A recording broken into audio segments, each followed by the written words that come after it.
Olá, amigos do canal Paulo de Tarso, bem-vindos a mais um episódio da nossa série. Gostaria de convidá-los todos nessa nossa nova reflexão, que o nosso Mestre Jesus possa nos amparar, nos inspirar, iluminar as reflexões e o entendimento de hoje. Certamente, você que está aí me ouvindo, tem depressão, ou conhece alguém que tem depressão, ou mesmo já teve, né? Faz algum uso de algum antidepressivo, ou já fez, de algum psicotrópico. A depressão é um dos grandes problemas de saúde no mundo, um grande problema de saúde pública. A OMS, que é a Organização Mundial de Saúde, estima que de 10 a 20% da população sofre desse transtorno, que é um número muito expressivo. Ou seja, a cada 10 pessoas, de 1 a 2 pessoas têm depressão.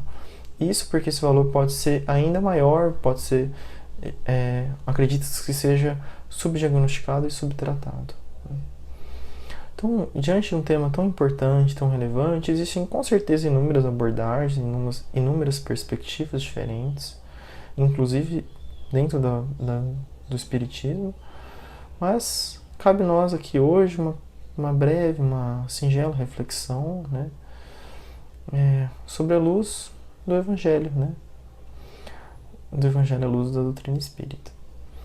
Certamente, talvez nós possamos nos perguntar: por que tantas pessoas sofrem desse transtorno? Por que isso é hoje tão importante nos dias de hoje? Certamente não existe uma resposta pronta para isso, mas a benfeitora espiritual Joana de Ângeles, no livro Triunfo Pessoal, pela psicografia do Divaldo, né, querido Divaldo Pereira Franco, no capítulo que ela fala sobre depressão, ela comenta que uma das origens, as raízes psicológicas, do processo psicológico interno, da origem da depressão, entre aspas, é como se surgisse na insatisfação do ser em relação a si mesma, que não foi solucionada. Então, para a nossa benfeitora Joana, nasce dessa insatisfação, dessa inadequação, desse conflito diante de uma situação adversa.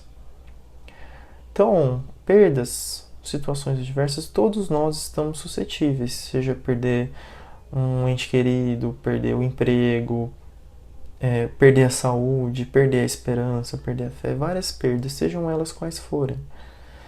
Então, a dor, por exemplo, a dor de perder um filho é a mesma dor para o espírita, é a mesma dor para o católico, para um bandista, para o agnóstico, para o ateu, para o rico, para o pobre, independente da latitude, da longitude, né?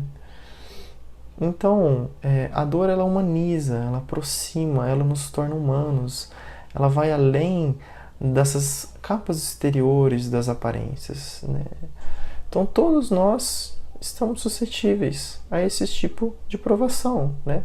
E certamente, uma hora ou outra, todos nós passamos por esse tipo de dificuldade e de teste, né? Interessante pensarmos que quando, por exemplo, uma grande contrariedade, uma grande provação nos pega, nos aparece, bate a nossa porta, a porta do nosso coração, o orgulho muitas vezes nos impede de nós vivenciarmos a situação de uma maneira mais equilibrada. Como assim? O orgulho, ele tem muita dificuldade em aceitar a vontade divina, né? Em aceitar a dificuldade que Deus, que a vida nos traz, né? Então, o orgulho, ele se rebela, ele nega, ele não aceita, ele acredita que nós é que estamos sempre certos, que as coisas devem ser feitas de acordo com as nossas vontades, com as nossas paixões, e não segundo a vontade divina. O orgulho, ele nos cega para essa presença divina que sempre está presente, até mesmo e sobretudo nos momentos difíceis, né? Então o orgulho acredita que nós já somos seres prontos, acabados, perfeitos, como na verdade nós somos criaturas, seres, espíritos perfectíveis, que estamos em evolução, em aprendizado e que estamos na condição de aprendizes, né? E não na condição de criador, que é a condição absoluta de nosso Pai. Então a suprema sabedoria, o supremo amor vem de Deus e não de nós. Então Deus sabe o que é melhor para nós, e muitas vezes nosso orgulho acha que sabe, mas nós não sabemos. Então, a grande dificuldade é compreender que esses reveses, essas dificuldades, elas são verdadeiros presentes divinos. Como assim? Por detrás desses obstáculos existem um convite a um aprendizado espiritual mais profundo, mais oculto, uma beleza oculta detrás das dores, das dificuldades. De uma forma metafórica, simbólica, o solo que é áspero, que é agressivo, cheio de pedras, né, cheio de sulcos, vincado, seco, a semente consegue brotar, germinar desse solo em direção à luz, desenvolver, crescer e florescer, dar origem às flores com seus perfumes. Então nós espiritualmente também somos isso, muitas vezes no solo áspero da vida aqui quando encarnados, diante das provações, das pedras, da dificuldade, conseguimos com a luz, com a água, com o adubo, crescermos e desenvolvermos espiritualmente.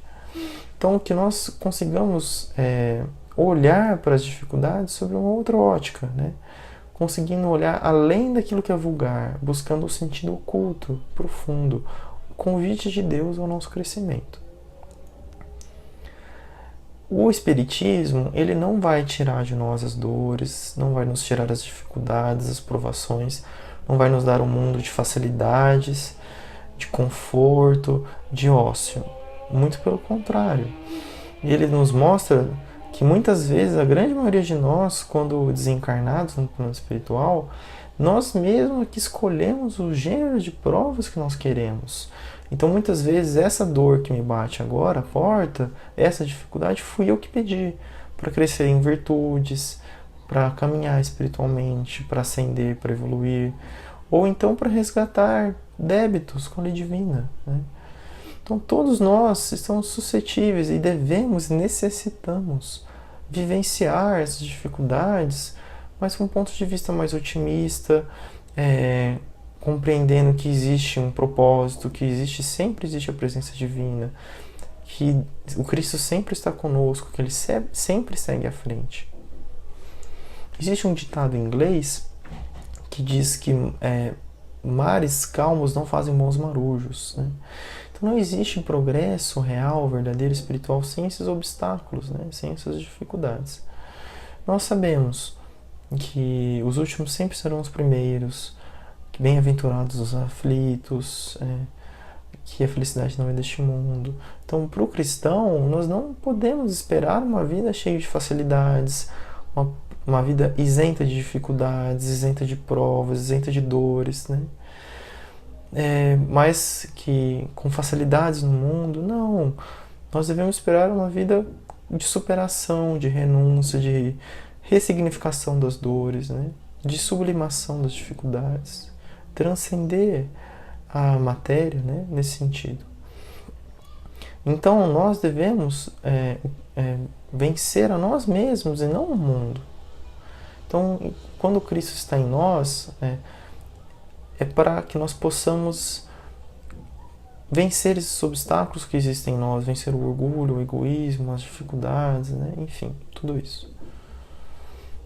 Então, outro aspecto também que contribui muito para o vazio existencial, essa falta de propósito que muitas pessoas hoje em dia vivenciam, é uma proposta materialista de vida que a sociedade muitas vezes adota, como que a felicidade seja vinculada a bens externos, a posses, a carros, a status, a dinheiro, ao sexo, ao poder. E na verdade isso tudo é transitório, é material, é efêmero. E quando nós somos visitados pela providência divina, pela provação, quando o inverno rigoroso da alma bate na nossa porta, essas ilusões, elas se desmancham, elas se desfarelam, elas são vulneráveis, frágeis. É como se nós tivéssemos construído a casa sobre a areia e não sobre a rocha do Cristo. Então a felicidade, ela não é algo material, ela é espiritual, ela é uma conquista interior de virtudes, né, de tesouros eternos. Os espíritos na codificação dizem para Kardec que a felicidade não é possível ser completa neste mundo.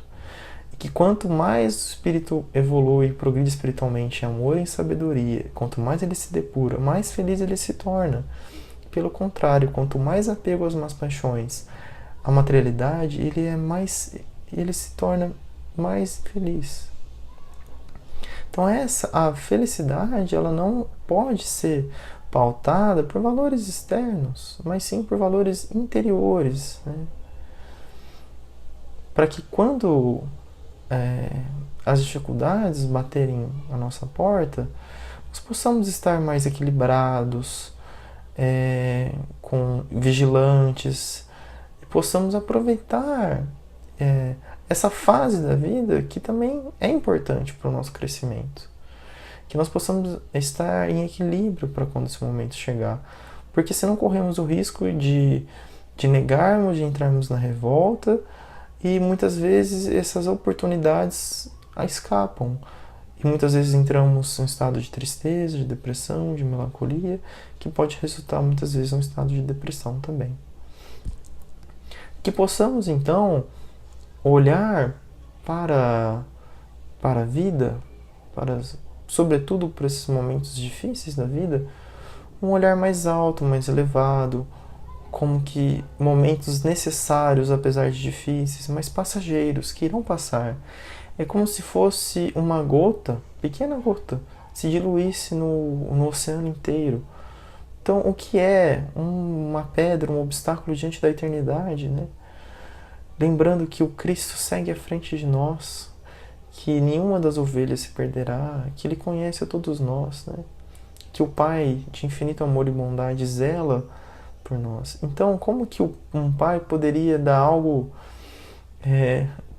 um Pai de amor, infinita bondade, poderia dar algo ruim para nós que não fosse para nosso proveito pessoal, para o nosso crescimento espiritual. Então, que nós possamos desfazer esses véus do orgulho, do egoísmo, que tantas vezes nos impedem de enxergar a beleza por detrás das provações, das dificuldades, que muitas vezes nos cegam para a verdadeira conquista espiritual, que é o que importa, que é a caminhada, a nossa caminhada espiritual. Então, que possamos, se a tristeza, se as dificuldades ameaçarem o nosso ânimo, assaltarem a nossa alma, que nós tenhamos paz, que reconquistemos a fé, a luz, a sobriedade, e que possamos caminhar sempre com o nosso Mestre Jesus, que Ele nunca nos desampara. No próximo episódio, nós continuaremos falando sobre a depressão, sobre uma outra abordagem. Que a paz de Deus seja convosco. Um grande abraço fraterno a todos. Até o próximo episódio.